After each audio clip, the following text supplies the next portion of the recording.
Well, good afternoon, everyone.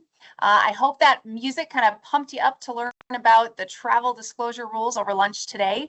I want to welcome all of you to the Dakota Dilemmas webinar on the roadmap to the travel rules. I want to specifically thank you for taking time from your schedule to join us today and continuing learning about ethics laws in North Dakota.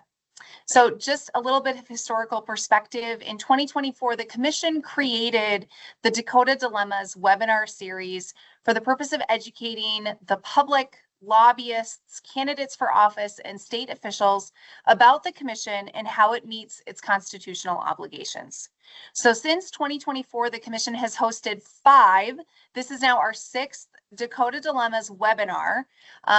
Those 5 previous ones focused on the complaint process, conflicts of interest rules, rules related to bias and quasi-judicial proceedings, and the lobbyist gift prohibition. So the Commission is especially grateful to those of you who have joined us for our past Dakota Dilemmas webinars and have continued to be with us today. So I do want to note, we're going to mention it several times, but all of the previous webinars are available on the Commission's website and on our YouTube channel. So the focus of our lunchtime webinar today is learning more about the travel disclosure rules. These rules are going to go into effect on July 1st of 2026. The Ethics Commission adopted the travel disclosure rules at its April 24th, 2026 regular meeting for the purpose of increasing transparency, strengthening public trust in government, and to address a gap in North Dakota's disclosure framework. We're going to talk a little bit more about that in a few minutes. I am Rebecca Binstock, and I have the privilege to serve as the Executive Director for the North Dakota Ethics Commission. With me today, who's going to come on screen a little bit here, right, is Logan Carpenter, who serves as the General Counsel for the Commission. Mr. Carpenter and I are going to be co-hosting our webinar as we've done in the past. We're going to be doing that again today. If you have questions along the way, please do not hesitate to drop those in the chat. We have time set aside at the end for question and answer, and we'll circle back to those questions. Also, just know other people may have the questions that you have, so don't hesitate to pop those in there. Another note before we get started is that while Logan and I are both attorneys, we are not your attorneys. This webinar is to provide general education to the public or to the regulated community and is not advice on a specific matter. We do not have an attorney-client relationship with you as the audience, and our public educational presentations are in no way subject to attorney-client privilege. The Commission and its staff may have an adverse interest to those who violate ethics laws. Finally, if you need legal advice, you should seek your own counsel.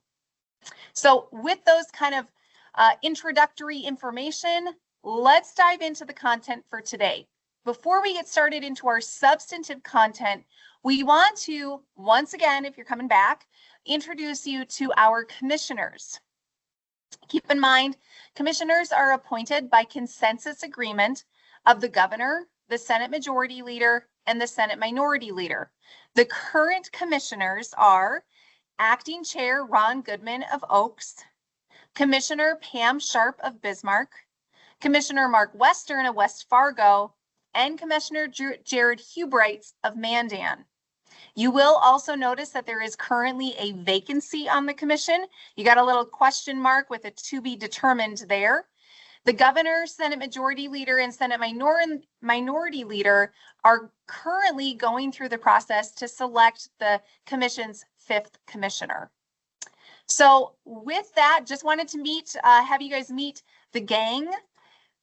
Let's talk about our roadmap for today. So our focus today is on the Commission's new travel disclosure rules for public officials. We will explore the Commission's review of public official travel, the development of the travel disclosure rules, and what new rules will require when they take effect on July 1st of this year. If you would like a more in-depth review of either other work of the commission or Article 14, we'd encourage you to review those past webinars that we've referenced, as well as our YouTube channel. So here is our roadmap for today, what we're going to talk about over the next 55 minutes or so. First of all, we're going to start with talking about North Dakota Constitution, Article 14. We're briefly going to review the creation and specifically talking about the authority of the Ethics Commission. We're then going to talk about the travel disclosure rule development, how the Commission's research into travel is reported, and how different types of travel, how the Commission wanted to capture that as it was developing the rule. The third thing we're going to talk about is the actual travel rules themselves. Logan's going to walk us through an overview of those travel rules and what they require of public officials to do. We're also going to touch base on potential sanctions that apply for non-compliance. Last, we're going to touch on the filing requirements, and we're going to do an overview of the form. I want to be really specific. This is just a general overview. Tomorrow, we are conducting another webinar that is specifically for public officials on the mechanics of how to file the form. So during our previous webinars, we have used polls to solicit responses from participants to check for understanding. We're bringing those polls back today. Please know that the polling function may not work on all devices and browsers depending on your settings. So depending on your device, you may not be able to submit a response, which is okay. You are not being graded on whether you submit a response or not. These are really just to see internal checks for us. So responding to the polls is not required.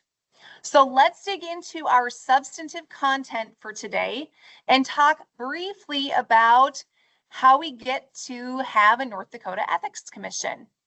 So the commission, let's go back to 2018. There was a citizens-initiated ballot measure sponsored by North Dakotans for Public Integrity. That group put Measure 1 on the 2018 general election ballot. The measure established a state ethics commission in North Dakota in the Constitution. Voters passed the measure by a margin of 54 to 46%, and the success of the measure created what we now know as Article 14 of the North Dakota Constitution. Then, in January of the following year, in 2019, during the 66th legislative session, the Legislative Assembly passed legislation regarding the Commission's work. The legislation included certain laws that the Constitution required the Legislative Assembly to create. It also created a statutory complaint process for the Commission to receive and process complaints. More information on that statutory complaint process can be found in our previous webinars. You'll notice we'll reference those a few times today. Also in 2019, the Commission had its first members appointed. Now, specifically for the purposes of our webinar today, the viewers need to know is that the state constitution gives the Commission two primary areas of authority. The first one is to, quote, adopt ethics rules related to transparency, corruption, elections, and lobbying, to which any lobbyist, public official, or candidate for public office shall be subject, end quote. And two, its second authority is to investigate alleged violations of the Commission's rules, Article 14 to the state constitution, and related state laws. So we're going to focus on that first authority which was granted to the Commission, which is to adopt ethics rules related to transparency, corruption, elections, and lobbying, and then apply to a specific group of people. So the Commission to date has established rules related to the complaint process, lobbyist gifts, the appearance of bias in quasi-judicial proceedings, and conflicts of interest. With the adoption and then the effective date of the travel disclosure rules, we'll now be adding a fifth set of rules. So the complaint rules were adopted in 2020, and they really describe the process for filing and investigating and reviewing complaints that the Commission receives. These rules have been amended since then multiple times. Lobbyist gift rules were also adopted in 2020, and these describe the prohibited lobbyist gifts, and then they also provide some exceptions to the lobbyist gift prohibition, which is in the Constitution, because the commission is authorized in the Constitution to create exceptions. Then we have in 2022, both the quasi-judicial appearance of bias rules were adopted and the conflict of interest rules. Now, fast forward to 2026, we have the adoption of the travel disclosure rules. So a lot of questions, or sometimes we get questions about the rulemaking process for the commission. What does this look like? How did we get to, and how did we walk through the rulemaking process for the travel disclosure rules? So I want to talk next about that rulemaking process. The Ethics Commission is not an administrative agency. The Commission's core rulemaking authority is derived from the Constitution, from Article 14 of the North Dakota Constitution. This is distinctly different from the source of authority for administrative agencies. Administrative agencies receive their authority, which is delegated to them by the Legislative Assembly. Therefore, the rulemaking process for the Ethics Commission is modified from the rulemaking process for administrative agencies. So if you go to section 546611 of the North Dakota Century Code, that section of the Century Code requires the Ethics Commission to follow the portions of the Administrative Agencies Practice Act, which specifically apply to the Commission. The portions of the Administrative Agencies Practice Act, which specifically apply to the Commission, include language referencing the Commission. If it doesn't use the word Commission, it does not apply to the Commission. Typically, if a rule applies both to administrative agencies and to the Commission, it uses the terms, both terms, agency and commission in the language. The Ethics Commission is subject to the regulatory analysis requirement, the fiscal impact statement requirement, the takings assessment requirement, the hearing, notice, comment, publication requirements of the Administrative Agencies Practice Act. Those are the specific sections that apply to the Commission. The portions of the Administrative Practice Act that do not apply to the Commission, there are two big ones. Unlike administrative agencies, Commission rules are not reviewed by the Attorney General or by the Legislative Administrative Rules Committee before final adoption. These provisions are inapplicable because the Legislative Assembly does not delegate rulemaking authority to the Ethics Commission. Remember, the Ethics Commission's rulemaking authority comes from the Constitution. So that is different with how the Legislative Assembly delegates rulemaking authority for administrative agencies. So what process, knowing that there are some differences and there are things that don't apply to the Commission, what process does the Commission follow to adopt rules? This is essentially a modified process from an administrative agency's process. And you'll see it at the bottom of the slide, the steps that the Commission goes through. First, it prepares and finalizes a proposed rule. It next provides notice to the public through publication in the newspaper. The Commission then receives comments, holds a public hearing, is required to respond to comments or address those comments, then has final approval of the rule, and finally, the rules are published in Chapter 115 of the North Dakota Administrative Code. So let's go back to the rulemaking process specifically for the travel disclosure rules. How did we get to the adoption of the travel disclosure rules? Well, we're going to go back all the way, almost 3 years, to the fall of 2023. In the fall of 2023, the Commission began reviewing the issue of financial and travel disclosure requirements for public officials in North Dakota. The topic was part of public discussion due to a few media stories at that time. The Commission also received an advisory opinion request, its first one related to public official travel. The commission, therefore, in the fall of 2023, completed a state-by-state analysis of both financial and travel disclosures requirements in other states. The commission's review found that North Dakota was far behind at that time for public official financial disclosures. So public disclosures in North Dakota are referred to as statements of interest. North Dakota statements of interest were only filed when an individual was a candidate or took office as an appointed official, but was not completed after that. Most states, nearly all states, require it on an annual or at least an annual basis. So the commission worked with the Legislative Assembly as well as the Secretary of State during the 2025 legislative session to advance a bill that required annual statements of interest to be filed. But the commission in its research also found that 37 states required public officials to disclose travel paid for by outside entities.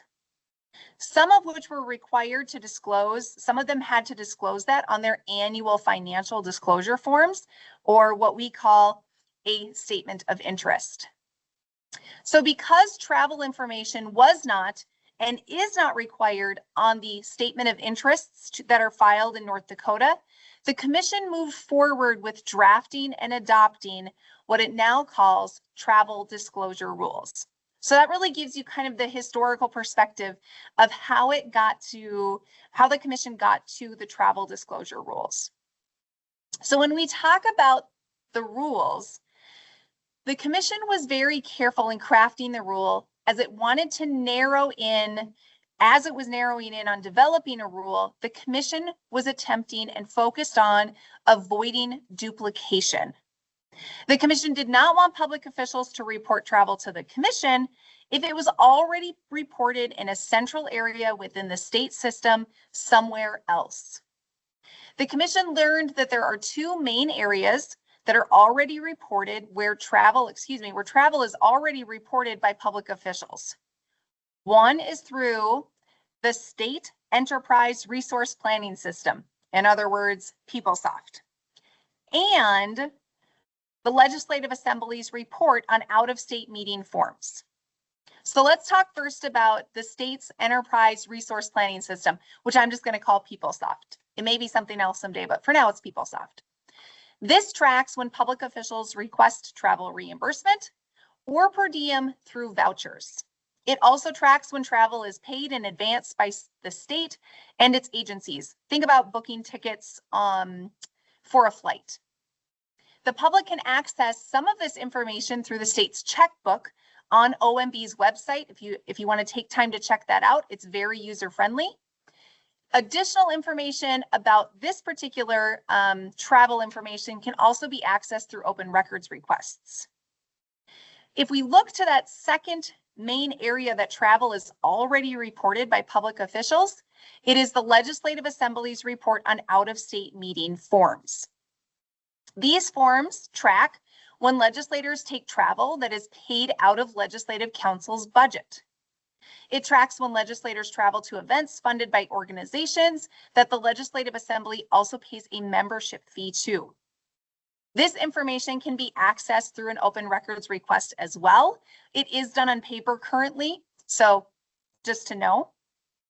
So as the commission was considering travel disclosure rules, it narrowed the concept of the rule for travel taken in relation to public official status as a public official that is not reported anywhere else.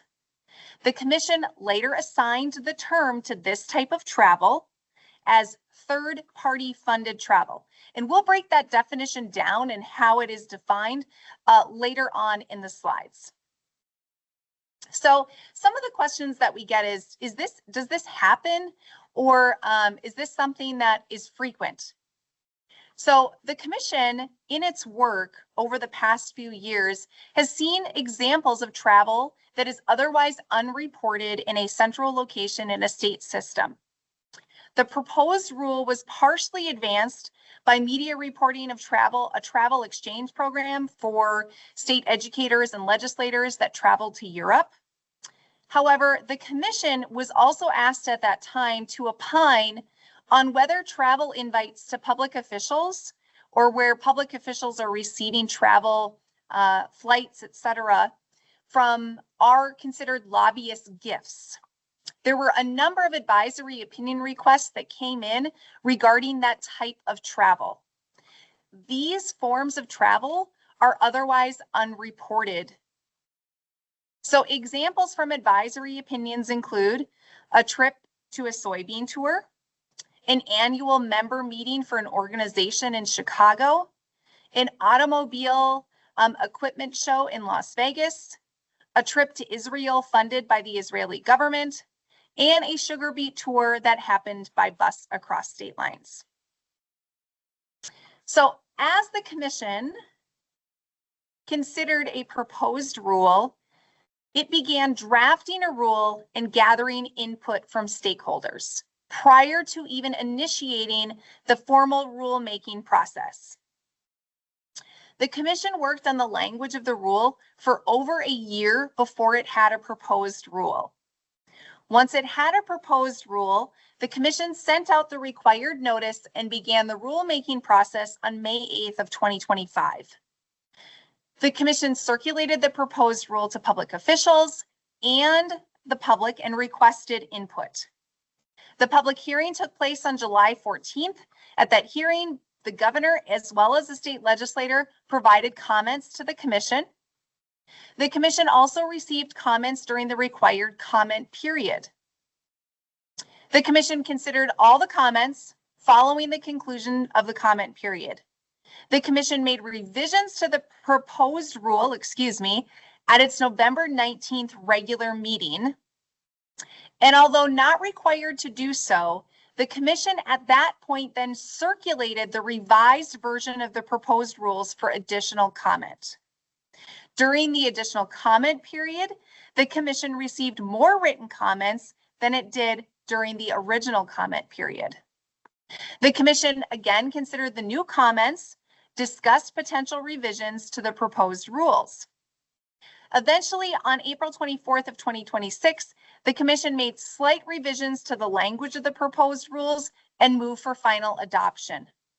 The commission adopted the rules and concluded the rulemaking process at that time.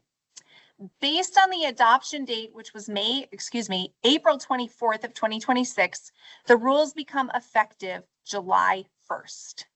So with that, I'm going to hand it over to Logan, and he can walk everybody through what is included in the travel disclosure rules. Thanks, Rebecca. So now that we've discussed the background and the process, let's discuss what the rules actually require public officials to do. So the rules, if you look at them, they consist of 5 sections. First, the definitions. Second, the travel disclosure statement. Third, the filing and format section. Fourth, the public access and retention section. And fifth, finally, the sanctions section. So we'll highlight the different sections and walk through them in this presentation, and we'll start with the definitions, beginning with the definition of a public official, who the rules apply to. The travel disclosure rules apply only to the public officials that meet the definition of a public official.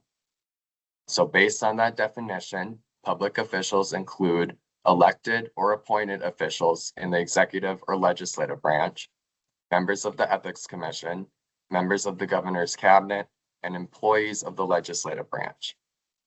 The definition does not include non-appointed executive branch employees, anyone in the judicial branch, and local officials. So Rebecca referenced that we have some poll questions. We're going to start right off here with poll question number 1 and test your knowledge of the definition of public officials. I'll launch it here.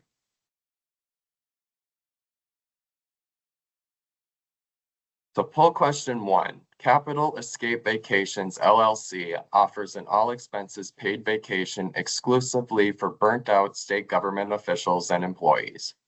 Which person can safely say, quote, "The Ethics Commission's travel disclosure rules don't apply to me," unquote? A member of the governor's cabinet, B, a state legislator, C, a member of the Ethics Commission, or D, a judicial branch employee. I'll give you a minute or two here to answer that question, and then we'll take a look at the results.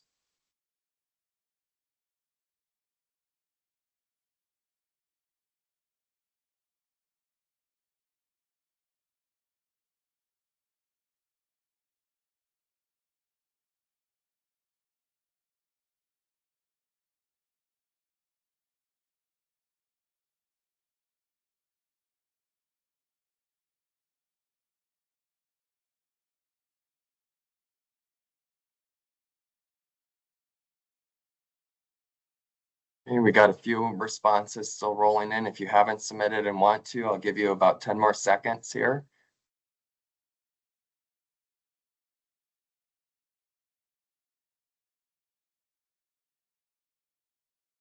Okay, let's close the poll and look at the results. Most of you got the correct answer. The correct answer is D, a judicial branch employee. The Ethics Commission does not have rulemaking authority over judicial branch officials or employees, and therefore they're not included in the definition of public official. So let's move on and discuss the definition of third-party funded travel, or the type of travel the rules apply to. The Commission used the term third-party funded travel to designate what type of travel must be reported to the Commission. So third-party funded travel includes travel within or outside the state, undertaken by a public official or the public official's immediate family, in relation to the public official's status as a public official, and it includes travel paid with federal, state, tribal, or local public funds. So you may be asking yourself, who is a public official's immediate family? The rules also break down that definition. Immediate family includes a parent, a sibling, a child by blood, adoption, or marriage, a spouse, a grandparent, or a grandchild.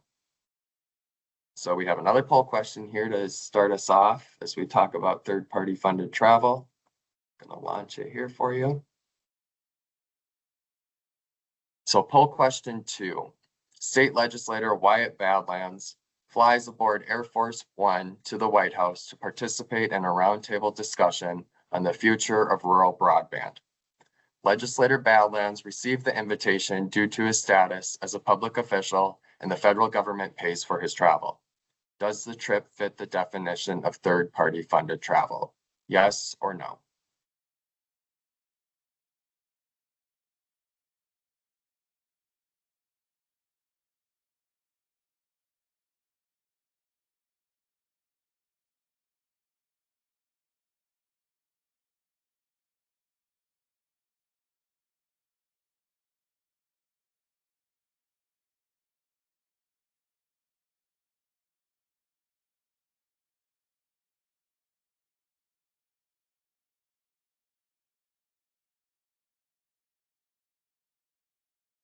I'll give you about 15 more seconds to answer this one.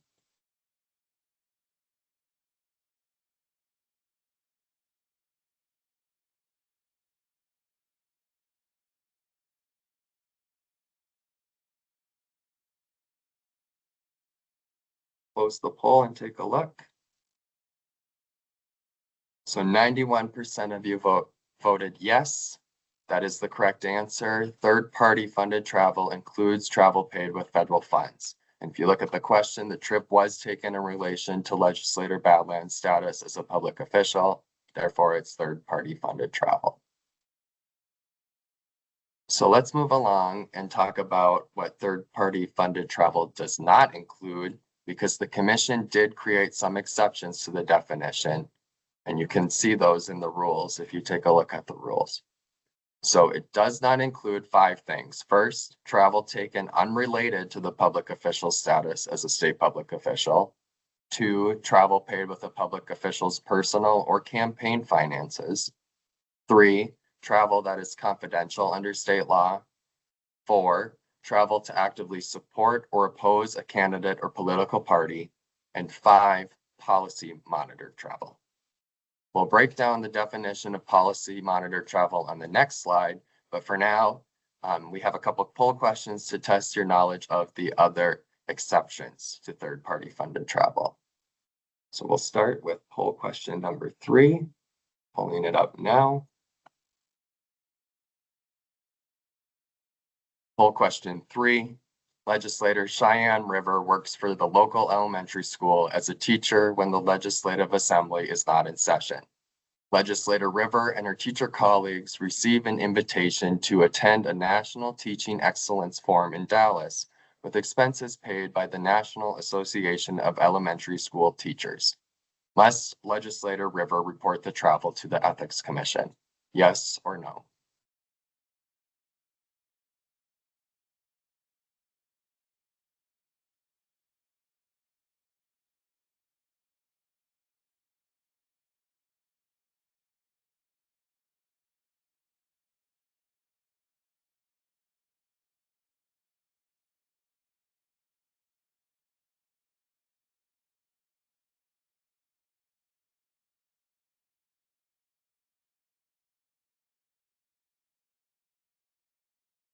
Give you about 30 more seconds.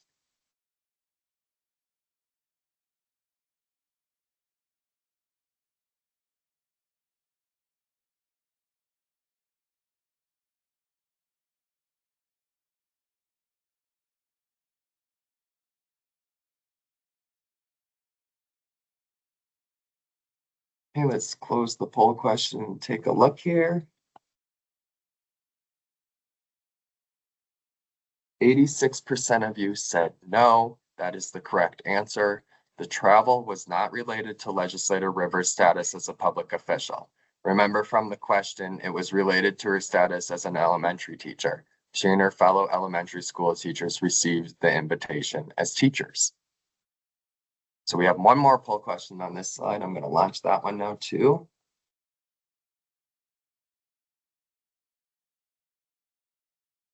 Poll question 4. To support Secretary of State candidate June Meadows' campaign, Governor Caleb Cottonwood travels on Miss Meadows' campaign bus with campaign stops across the state. Must Governor Cottonwood report the travel to the Ethics Commission? Yes or no?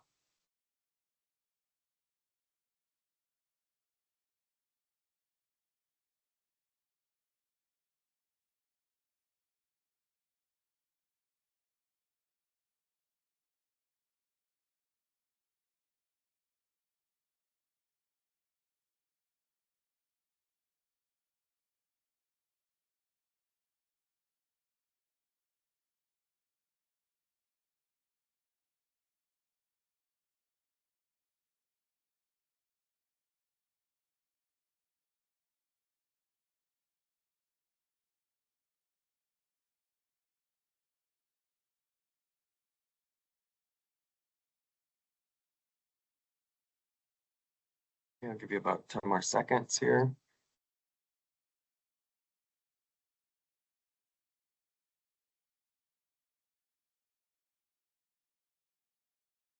Okay, let's close it and take a look.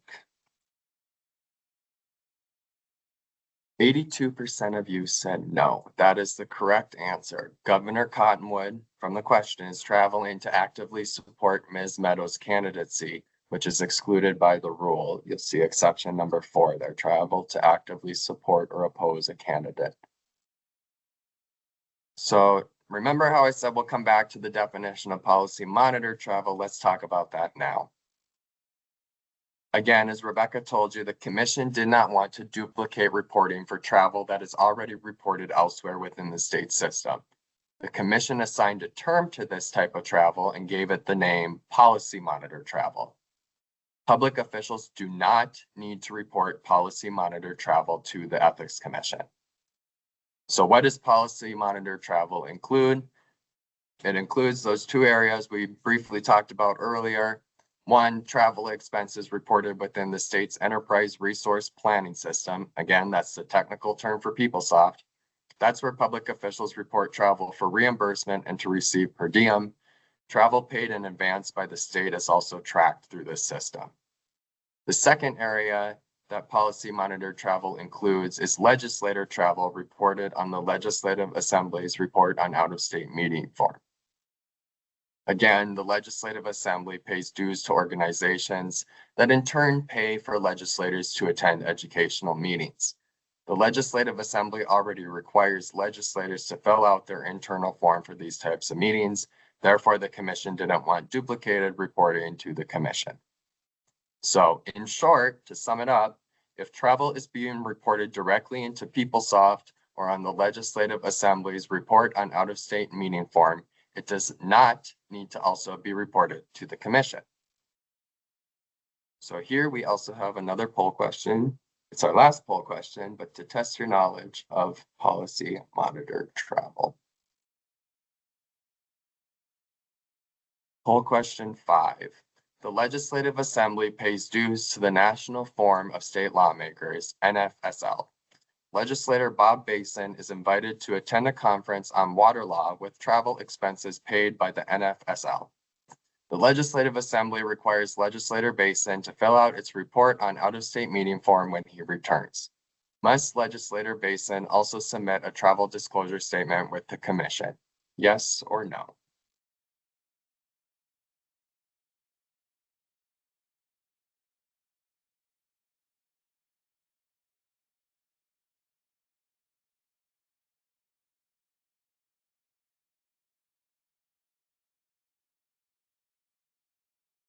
About 30 seconds to answer this one. Most of you are quick with getting your answers in.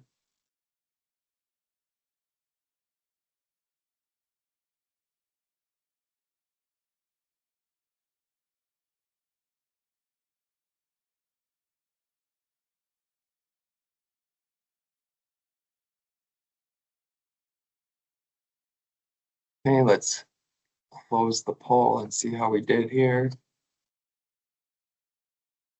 87% of you said no, and that is the correct answer. The travel for this question fits the definition of policy monitor travel because Legislator Basin must report the travel on the Legislative Assembly's report on an out-of-state meeting form. Legislator Basin does not need to duplicate the disclosure by submitting it to the commission.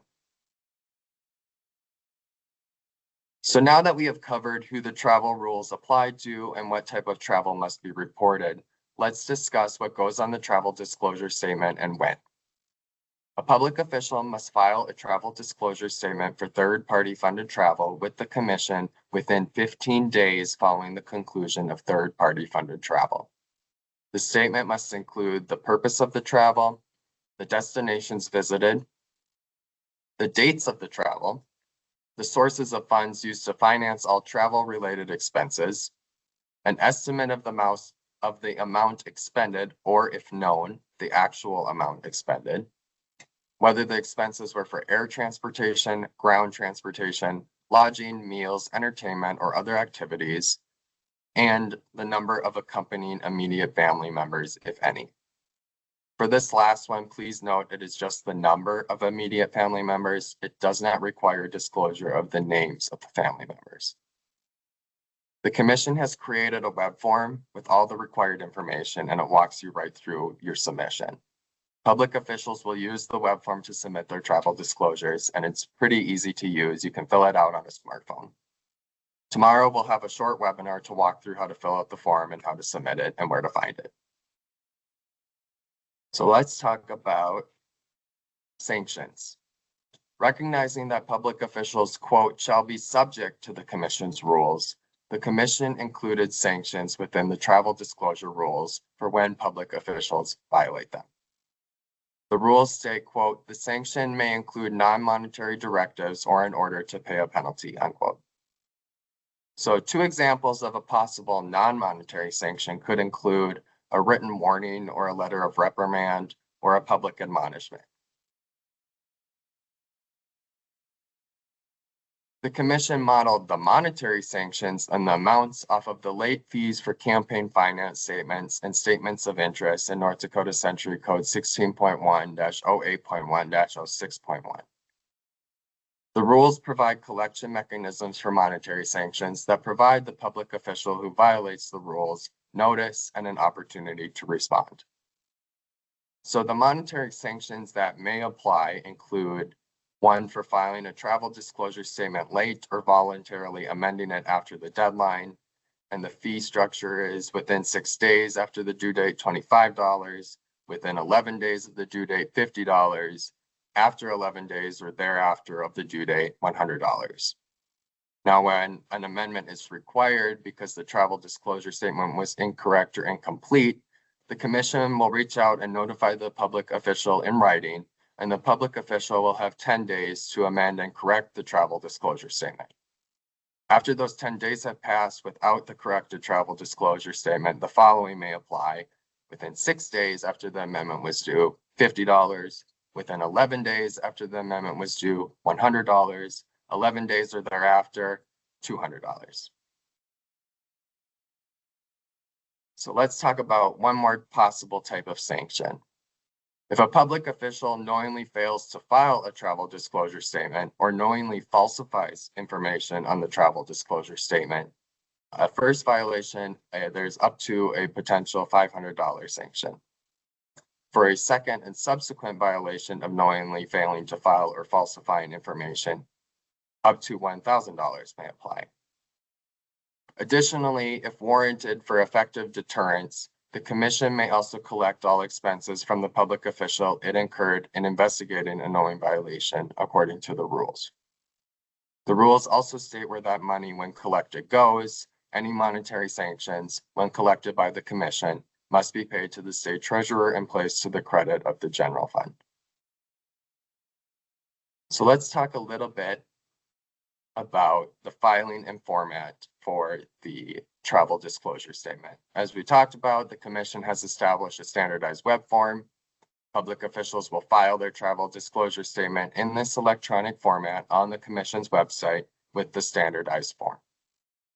The rules and the form require public officials to certify in writing that the travel disclosure statement is true, complete, accurate, and of the public official's own personal knowledge.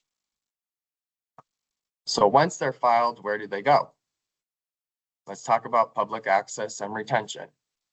The commission put in the rules that completed travel disclosure forms must be made publicly accessible through the commission's website.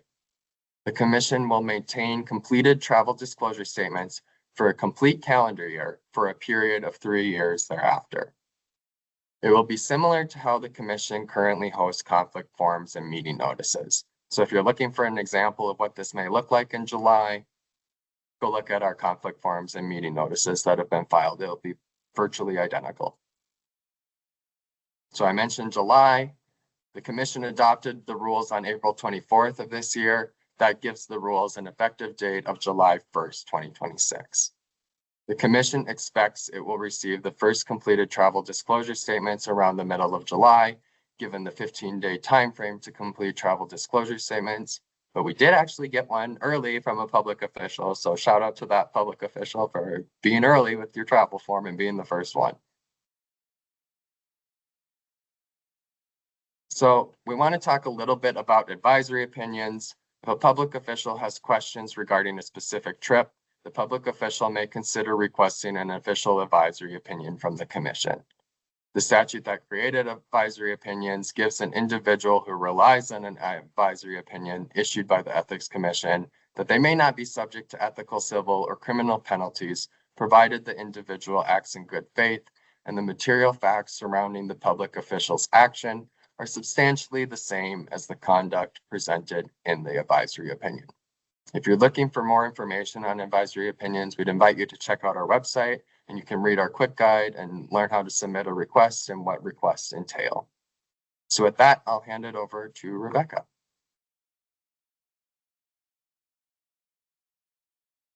All right, thank you, Logan.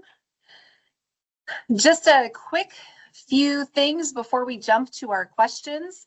I'm actually going to jump back in our slides to this particular slide. If you have questions on the travel disclosure rules, this is the place on the website that you'll be able to look at this, ethicscommission.nd.gov/travel disclosure. that will have information, the form, it will have some office hours that we will be hosting through the months of July and August, and information about the travel rules will all be hosted on this central landing page for individuals. So just wanted to go back to that very briefly. So with that, before we get to questions, because I'm sure that there are questions, I want to let everybody know that the webinar, the information that we've talked about today is, as I've already said, is going to be available on our website and through the Commission's YouTube channel. The handle is at ND Ethics Commission. On our Commission's website, under the Education tab, this will move to the past educational events, and you'll be able to look at both the recordings and the slides there. You'll also receive an email from us later this week with the slide deck and a post-attendance survey that you're welcome, and we encourage you to submit to us. So with that, I see some questions popping up in the chat. So we're gonna turn to those, and then we will hopefully have some answers for those. I can read them for you. Okay. Okay. So first question, how do you file a form if all or most travel costs are paid personally, but you don't have to pay to attend an educational conference? And then they add meals during presentations are often provided. Mm-hmm. If most travel expenses are paid personally. So I want to make sure that I'm understanding the question correctly, that there's some expenses that are paid personally, and then there are some expenses that may not be paid personally, but may be paid by the third party, particularly maybe the educational information. Yep. So the The meals. conference. Yes, the meals they say that are provided during the conference. Mhm. Yes, so if you look on the travel disclosure form, there'll be an area for purpose of the travel.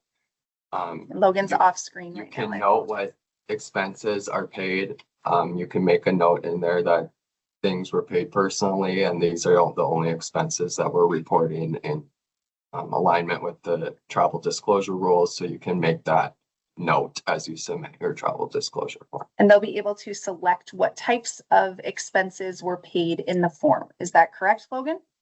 Yes, that's the idea when the travel disclosure form goes live on July 1st. We're currently working with NDIT to make sure it's updated with the rule that was adopted, not the former draft versions of the rule. So you will see that on July 1st as we get the form up on our website. Okay. Next question. Next question. Okay, one attends, and they're giving a hypothetical here, one attends the ND Oil Petroleum Conference in Watford City. The public official covers the cost to go to the conference. As part of the conference, there is on-site trip to a drill rig. Travel to the drill rig is provided as part of the conference. Would this need to be reported? So that may be an advisory opinion That may question. be an advisory opinion question. Your question may also answer it, though, if you're paying the conference fees and the conference fees are going to that. I guess question back to you, did the conference fees cover that? So was it like the prior question, was it a personally funded trip? So on that specific one, there are some kind of nuances to travel sometimes, and the commission recognizes that. So that's where that advisory opinion may come in as a useful tool. And it sounds like in that particular question, there may be more information needed to answer that. So going to the next one. Do the rules apply to travel that is split? For example, if I submit my expenses through PeopleSoft, but another outside organization paid for part of the travel, like my hotel room or flight, do I need to report it to the Ethics Commission? That's a great question, and that is a question that we've gotten before. So on the part that is submitted through PeopleSoft for expenses, pursuant to the language of the rule, that does not need to be reported to the commission because it's already in PeopleSoft. It falls under policy monitored travel. But if it's not being done through PeopleSoft and it is, what is it said? It's paid another entity, outside organization, pays for a separate part of the travel, that would then need to be reported to the commission using the travel form because it otherwise wouldn't be reported. Good question. Great question. We've had that one come up quite a bit. And then also if I am personally paying for maybe my spouse or a child to come with, do I need to report that? That's also a question that we've gotten. The answer is no, that is not reportable because it is not being paid for by a third party. It's being paid for by you personally, or perhaps if you are a candidate, from your campaign funds. So that's another one in that same vein. Here's another good question. Does this include reimbursements, i.e. if you pay for your flight and you are reimbursed by the third party? Mhm. Then there's the answer to that question is yes. Mhm. That one's it. But then moving along, there's another question. What if the third party pays for your travel, hotel, food, etc., and you do not have the receipts on those costs? Also a great question. You want me to answer that one? Sure, you've taken the first part of this one. So the travel disclosure form, the statement that's required, it doesn't require you to provide receipts. And then if you don't know the actual cost, an estimate is fine. That suffices. The commission prefers the actual cost if you know it, but the commission recognize that in a lot of instances, you won't know the actual cost of the event, but you should have a general idea of how many meals and generally what they cost. So you can be able to come up with an estimate to provide on the form. All great questions.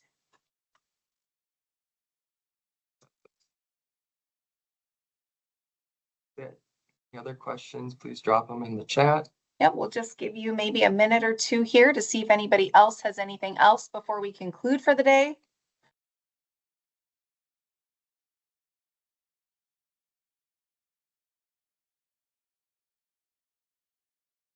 Okay, we got a question here. So if I pay for all travel personally to an event, except for a $500 airfare stipend provided by the third party, you would only need to list the $500 under travel costs.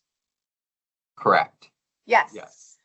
Good. I can do a thumbs up. Like, yes, that is the correct interpretation of the travel rule. Great questions, guys. We know that there are going to be questions in the future on travel rules. So there are going to be, you can go on to that travel disclosure landing page on the commission's website, and there are office hours that we have listed. And so if you do have questions on submitting a form or how you need to submit a form, not on whether you do need to submit a form, but on the logistics and the mechanics of doing that, we are going to have some time set aside in July and August to help filers with that. Not seeing any other questions. I want to just give you guys all another thank you. We are very grateful for all of you joining us today and learning about the travel rules. If you have questions, feel free to reach out to our staff.